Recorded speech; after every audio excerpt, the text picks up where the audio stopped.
ढेंकीकोट शिव मंदिर रे स्वच्छ भारत कार्यक्रम घटगां ब्लॉक ढेंकीकोट मंडल तरफ ढेंकीकोट शिव मंदिर परिसर रे स्वच्छ भारत कार्यक्रम अनुष्ठित होईछि।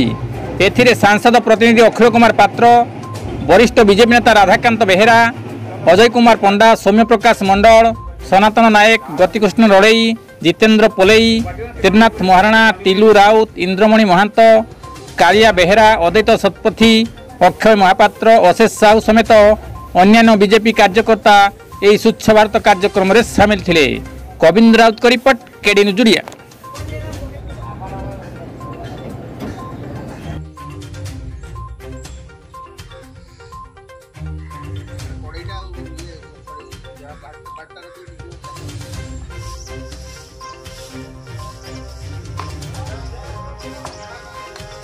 हाँ